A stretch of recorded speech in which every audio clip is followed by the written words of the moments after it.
Did you know that one modern tank costs about 3 Bugatti Veyron cars, 60 BMW X5s, or 750 Hyundai Sonatas? Welcome, welcome. This is War is Algebra, and I'm your host, Daniel Salem. Watch this.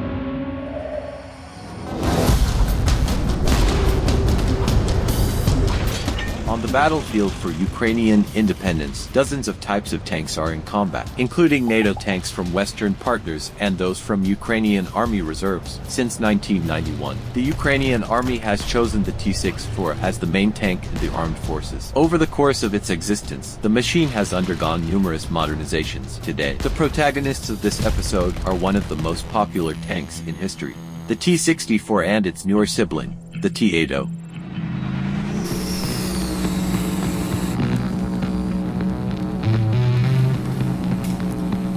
I am the commander of the T-64 BD tank, and now I will tell you about my baby.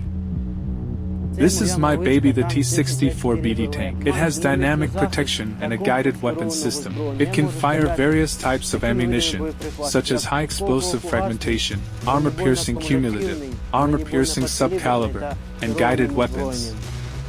The tank was developed in Kharkiv in the early 1960s under the leadership of Alexander Morozov and became the progenitor of a new generation of combat tanks. The T-64 was the first tank in the world to be equipped with an automatic loading mechanism for the gun, allowing the crew to be reduced from 4 to 3 people. For example, on Leopards and other Western tanks, the crew consists of 4 people. The T-64 tank has a crew of 3 people, the tank mechanic driver, the gunner, and the tank commander. The mechanic driver is responsible for driving and maneuvering the tank. The gunner controls the weapons and fires, while the commander is the brain of the tank, managing the crew and assigning tasks. Reducing the crew from 4 to 3 soldiers made it possible to significantly reduce the dimensions of the machine, providing a range of advantages: lower visibility on the battlefield, lighter weight, and consequently, better maneuverability and dynamic characteristics. Specifications: weight, 42.5 tons. Crew, 3 people. Length, 9,225 millimeters. Width, 3,600 millimeters. Engine power, 700 horsepower. Maximum speed, 60.5 kilometers per hour. Range, 600 kilometers. The T-64 is equipped with a 2-stroke turbocharged diesel engine -5 TDI, with 5 working cylinders and a power of 700 horsepower. It is horizontally positioned and has small dimensions, positively affecting the overall size of the machine. On this tank model, the engine 5 TDF is a turbocharged diesel forced induction, 2-stroke. If it is necessary, this tank can accelerate to 65 kilometers per hour.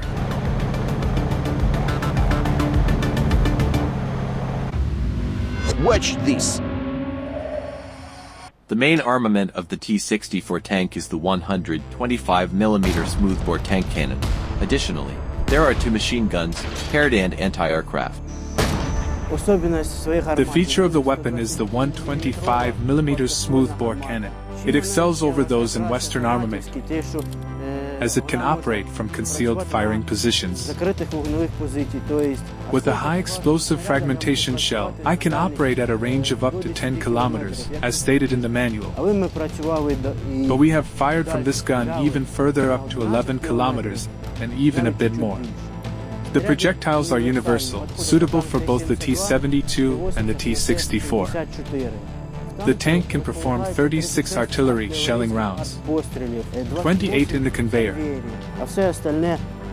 and all the rest in the non-mechanized tray.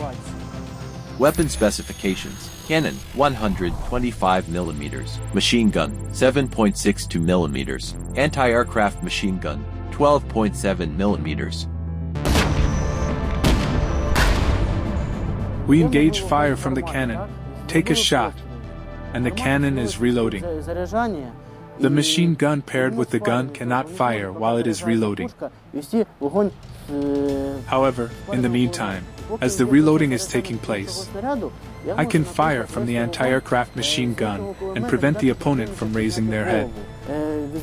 It forces the opponent to refrain from malicious intentions. He is frightened. While he is scared, another projectile is on its way.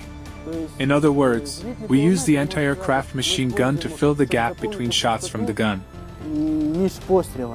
A distinctive feature of the T-64 tank is that it fires from the machine gun from inside, from the turret, without exposing itself.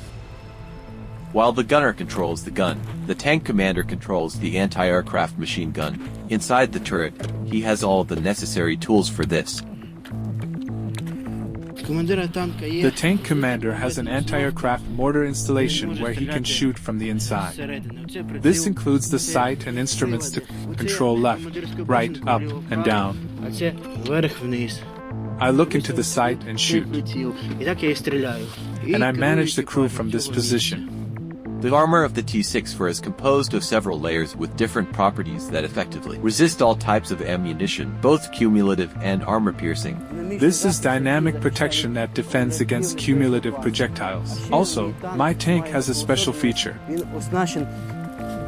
It is equipped with mine-clearing devices called trawls, which create passages and mine-explosive obstacles. These chains create tracks.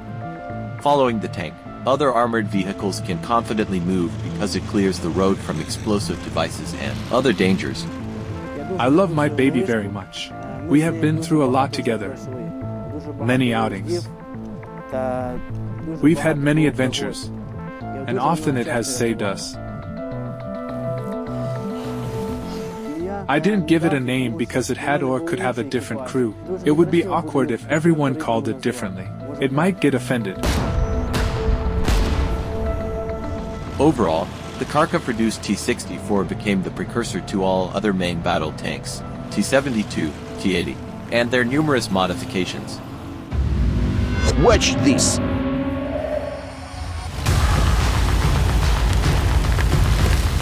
This is the T-80, a trophy tank obtained by Ukrainians from occupiers fleeing the battlefield after a counter-offensive in the Kharkov region.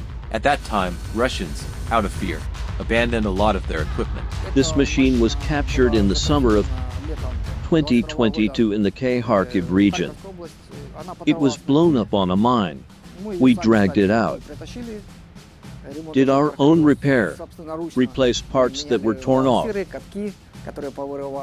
welded, improved the armor. We worked on it for about a month, and it turned out to be a very good machine. The world's first serial tank with a single gas turbine power unit. It consumes a lot of fuel but moves quickly. Runs on kerosene fuel. 750 liters per 100 kilometers. The significant difference of this tank is its maneuverability and speed. It's a very fast machine, a big plus compared to the T-64.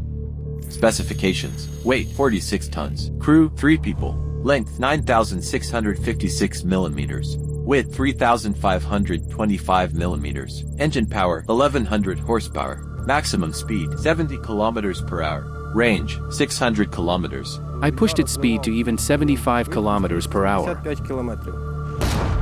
The armament of this tank, like the previous one, can shoot almost 10 kilometers. Weapon specifications: 125mm cannon, 7.62mm machine gun, 12.7mm anti-aircraft machine gun. However, this trophy tank only has a single machine gun, but the guys say they managed to destroy enemies with it. High explosive, cumulative, and armor-piercing shells. Reload time is about 8 seconds between shots. Where another machine gun should be, they installed additional protection for the tank commander. Recently, we installed a shield for the commander because he had no protection, and he kept snagging the body armor. We welded the armor ourselves, taking side plates from the T-72. This is also from the T-72. What the tank lacks is night vision devices or a thermal imager. This tank doesn't have them, although they can be additionally installed. There is an option to install a thermal sight. It would significantly improve combat capability. It's not here, but tanks where they are installed, they say, have very good thermal imagers. Touch-A system for units on the gunner's side and for on the commander's side. After practicing or during work, if the commander signals to release smoke, I have a control panel. Just flip the switch. It flies up to 400 meters. And in a minute, when it reaches the temperature, a good smoke appears. Дым пойдет хорошо, завалишь, он не будет маскировать. Где-то минут, когда проходит.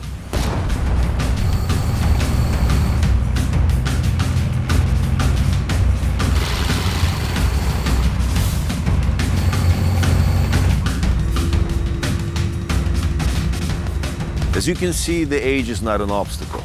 A 30 or 40-year-old technology, inexperience, and reliable hands can easily complete the mission and restrain the aggressor from your territory. My name is Daniel Salem, and you're watching War is Algebra. Stay tuned.